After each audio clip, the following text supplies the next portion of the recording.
Have you ever been scrolling through some YouTubers mall, see they gave your favorite romance anime a 2 out of 10 and think, are they fucking insane? Well, guess what, I'm here to do God's work by exposing the absolute trash taste in romance anime that these so-called weebs have. So let's start roasting. And to start off, let's go to the one and only, the weeb of all weebs, the anime man, also known as Joey. He's done a few of these videos in the past where he actually roasted other YouTubers' taste in anime in general, but that won't stop me from ending his romance career. Also, Joey hasn't updated his account in like a decade, and he's also not been watching a lot of anime recently, so yeah, we'll only be roasting stuff from a few years back. And we open up his mall account, in which he has a lot of fucking anime despite it being old, and the first romance anime that pops up is Clannad After Story, which is great at a 10 out of 10 rating. That's actually a great start. Clannad is just a classic, one of the best written romance anime of all time, and it's probably one of the best tearjerkers of all time. It's not just those high school harems we're used to, it's much deeper. So good start, Joey, good start.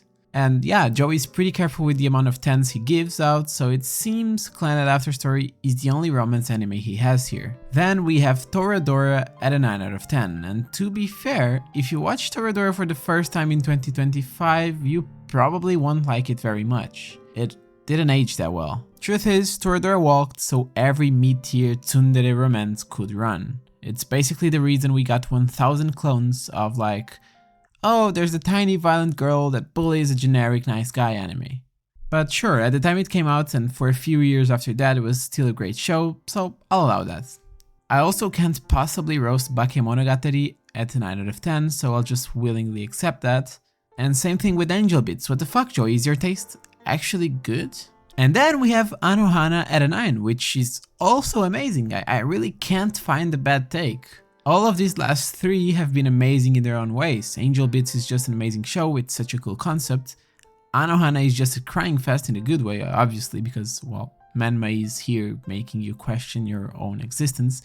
And Bakemonogatari is one of the best written anime of all time.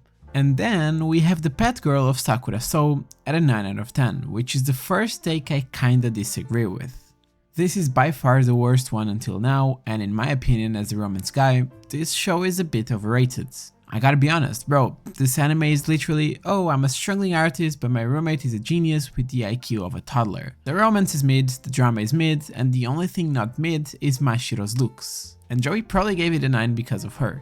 Nah, but actually though, I might need to rewatch this one. I've watched it like 6 years ago, and yeah, it's not really fair for me to give my thoughts without having tried to appreciate it more recently. I can't really say the same about Oregairu though, at a 9 out of 10. It's definitely one of the most loved romance anime and one of the most loved main characters of all time. It's got great writing and a different take on the romance genre. This one is also the first season, which in my opinion is probably the best, with season 3 having a pretty bad start but a great ending, and season 2 being just solid overall, but a bit worse than season 1. It's a great anime, can't roast it, and best girl won, so yeah, W. What I can roast though is the Garden of Words or Kotonoha no Niwa. This movie is, in my opinion, one of Shinkai's worst, and it just felt way too pretentious. The art style was freaking amazing, but honestly the narrative wasn't really that crazy. Feet in the Rain is all I can remember, and that's not exactly the pinnacle of romance. I'm surprised to see this up here as a 9 and not see Shinkai's best works like Where is Kimi no Nawa or Tenki no Ko. Get a better taste, Joey, honestly. But right when I'm able to roast him a bit, he comes up with banger after banger. We get the second season of Monogatari series, based. Little Busters, based. When Marnie Was There, super fucking based and underrated too. It's one of the least talked about Ghibli movies, and in my opinion it's the best one of them all, passing Spirited Away and Princess Mononoke on my list. Amazing movie, and this is not a hot take, just change my mind in the comments, but you probably won't be able to. Your Lie in April though is another miss. Although it might have shocked some people, this anime was just really predictable and tried too hard to make you cry. The romance isn't all that crazy, the appeal to crying also not that crazy, and although the music is good, it doesn't turn it into a 9. What is a solid 9 though is the silent voice. This is just the most 9 out of 10 anime that exists, so nice. Good one, Joey. Okay, truth is, he's the anime man for a reason. He's got way too much shit here, so let's scroll down a bit. We find Kimi no Nawa or Your Name at an 8, which is really questionable as we did see Garden of Words at a 9. So really, did you really prefer Garden of Words over Kimi no Nawa? I honestly can't picture how. We do have Scum's Wish, which is a very underrated and one of the best real, raw and mature romance anime out there, which is nice. If you're into complicated relationships, forbidden crushes, psychologically messy characters, and like a pretty adult and mature high school romance, that's pretty much your jam. So good one. Kisses at an 8 is also just Mr. Anime Man being Joey, basically. And we then have another roastable one, Golden Time, 2 scores lower than Toradora. While they're both made by the same people, I honestly feel like Golden Time might be better than Toradora, so having it 2 scores below is wild. And yeah, until now we had some nice stuff, we had some bad stuff, but then we see this. Masamune-kun no Revenge at a 4 out of 10. You do realize you're rating Masamune-kun the same rating as Akame ga Kill, right? It has such a fun concept, an amazing season 2, likable and interesting characters, and the romance progresses in a really nice way. It also has those freaking amazing stocking frames on Aki, which I honestly dig. I am degenerate, yeah.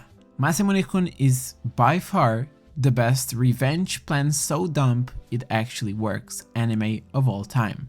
The dude spends years glowing up just to flex on one girl. That's just some peak Sigma male behavior. And Joey gave it a 4? I think he just hates fun, so why just a 4? Anyway, I think we'll end on this because it honestly disappointed me. So now let's move on to another legend of AnyTube, Gigguk. He does have a really outdated mal too, but at least we can judge his younger shitty tastes.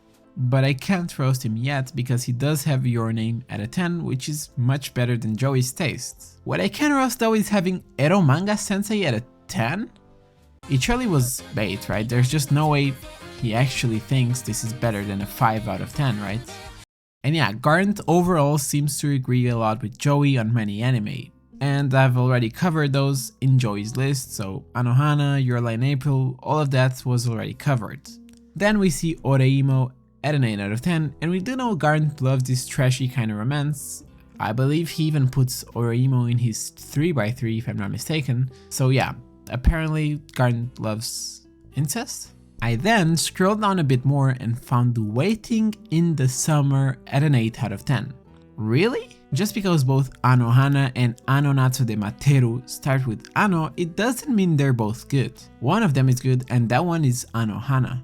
This anime is just bad. It's got bad writing, the waifu is bad, and it's such a random sci-fi romance.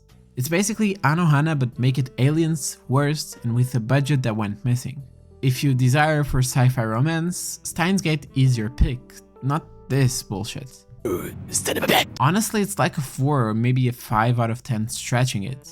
And we then see Kokoro Connect 1 score lower than that bullshit, like what? What was 2012 Garn thinking? Kokoro Connect has got one of the best writing and an amazing concept, and it did it really well too.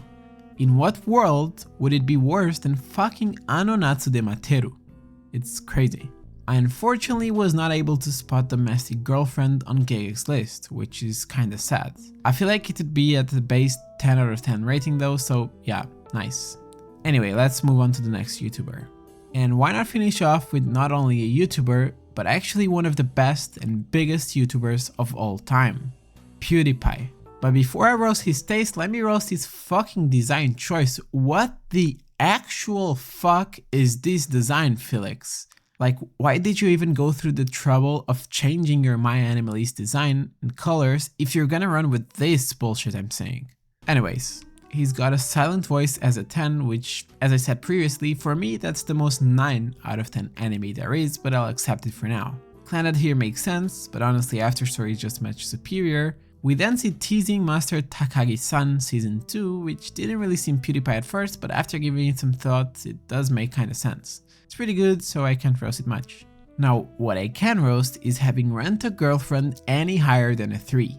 Like, really? This anime is so bad, and if we scroll down a bit, we see he rated Anohana the same rating as Rent a Girlfriend.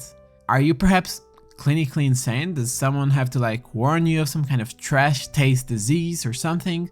We also see 5 centimeters per second as the same rating as Ren to Girlfriend. And we also see Masamune-kun too, so what the fuck, Felix? I think I just developed secondhand trash taste. Anyways guys, truth is, Gigguk is lost in the sauce, Joey's pretending Garden of Words is peak cinema, I'm sure he just loves feet though, and PewDiePie needs to get his new drawing skills to use in his mall. But yeah, this was pretty much it. I hope you guys agree with my immaculate tastes and also roasted these guys out, and I'll see you in the next one. So yeah.